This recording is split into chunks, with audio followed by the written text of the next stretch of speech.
आजचा ब्लॉग थोडासा वेगळा आहे, कारण आज मी कुठल्या टुरिस्ट प्लेसला नाही तर एका अतिशय शांत आणि भक्तिमय ठिकाणी जात आहे. थंबनेल वरून तुम्हाला कळलं असेलच की आज मी जाते आहे रत्नागिरी जिल्ह्यातील विल्हे गावात श्री स्वामी समर्थांच्या चरणी. विल्हे गावाकडे जाताना रस्त्यातला निसर्गच किती सुंदर दिसतोय ना. कोकणातली खास गोष्ट म्हणजे इथे एखाद्या मंदिराला किंवा गावाला जायचं म्हटलं तरी प्रवासातच आपल्याला निसर्गाचा एक वेगळाच अनुभव मिळतो. आणि आज आपला डेस्टिनेशन आहे श्री स्वामी समर्थ मठ. नमस्कार मंडळी, मी प्रतीक्षा स्वागत करते तुमचं माझ्या या नवीन ब्लॉग मध्ये. समोर दिसतोय तो म्हणजे श्री स्वामी समर्थांचा हा सुंदर मठ. पहिल्यांदा इथे आल्यावर सगळ्यात आधी जाणवते ती म्हणजे इथली शांतता. बाहेरचा सगळा गोंगाट बाजूला ठेवून मठाच्या परिसरात आलं की मन आपोआप शांत होतंय असं वाटतं.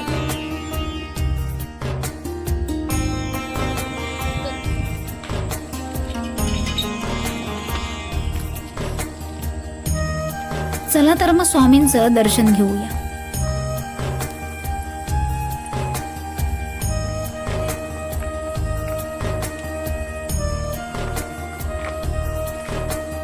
मठाच्या प्रवेशद्वाराजवळ पोहोचल्यावर आत जाण्याआधी इथे पाय धुवून मगच मी स्वामींच्या दर्शनासाठी मठात प्रवेश करणार आहे.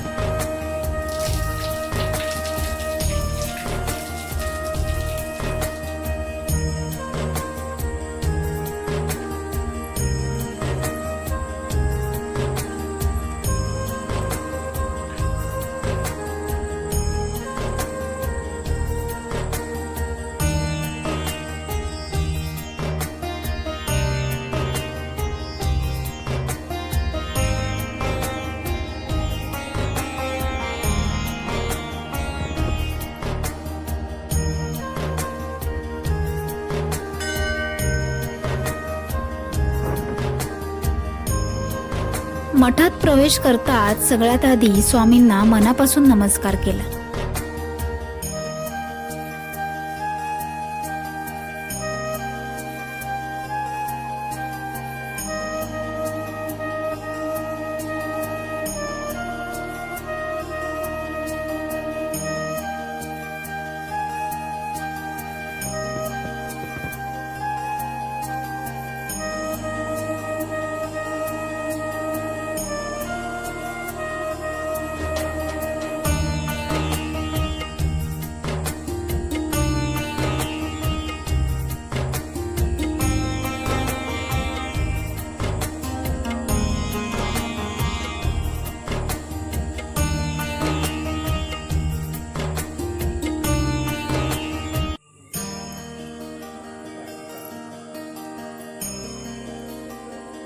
स्वामींच्या समोर बसल्यावर मनात कितीतरी विचार असतात.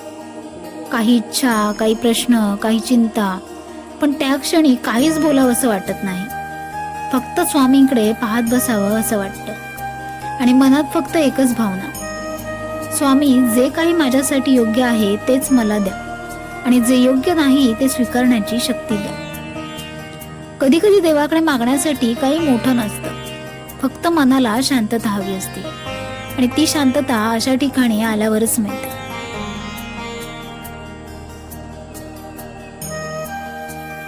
या विल्हे गावाबद्दल एक महत्वाची गोष्ट म्हणजे या गावाचा संबंध श्री स्वामीसुत महाराजांशी आहे.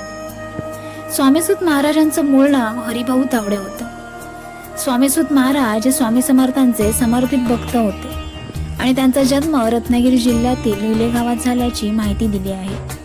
पुढे ते श्री स्वामी समर्थांच्या सहवासात आले आणि त्यांचं संपूर्ण जीवन स्वामींच्या सेवेला वाहून घेतल्याचं या परंपरेत सांगितलं आहे. स्वामी समर्थांनी त्यांना माझा सूत म्हणजेच पुत्र म्हणून संबोधल्याची परंपरा आहे. म्हणूनच विल्हे गावाला स्वामीसुत महाराजांच्या जन्मभूमीच्या संदर्भामुळे स्वामी भक्ती परंपरेत एक वेगळं महत्त्व प्राप्त झालं आहे. या परंपरेमुळे विल्हे गाव आणि श्री स्वामी समर्थांची भक्ती यांच्यातील संबंध आणखीन विशेष वाटतो.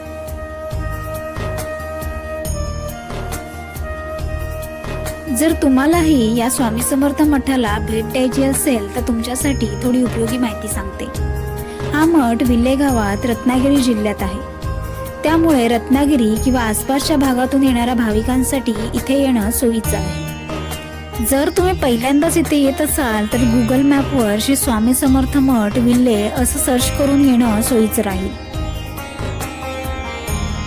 इथे आल्यानंतर मठाच्या परिसरात काही वेळ शांतपणे बसून स्वामींचं दर्शन घेता येतं आणि आजूबाजूचा सुंदर परिसरही अनुभवता येतो.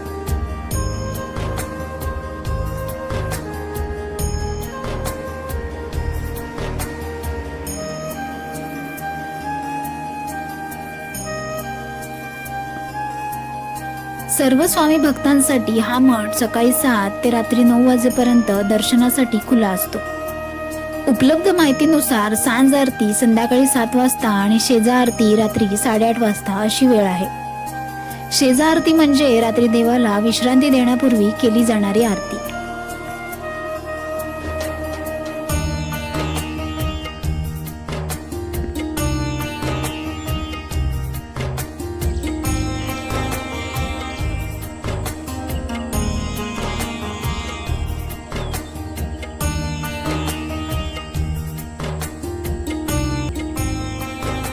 इथे येताना मठातील शांतता आणि पवित्र वातावरणाचा आदर करा. फिल्मिंग करत असाल तर मठातील नियम आणि इतर भाविकांची प्रायव्हसी नक्की जपा. जर तुम्हालाही स्वामींचं दर्शन घ्यायचं आहे तर या सुंदर विले गावातील स्वामी समर्थांच्या मठाला एकदा नक्की भेट द्या.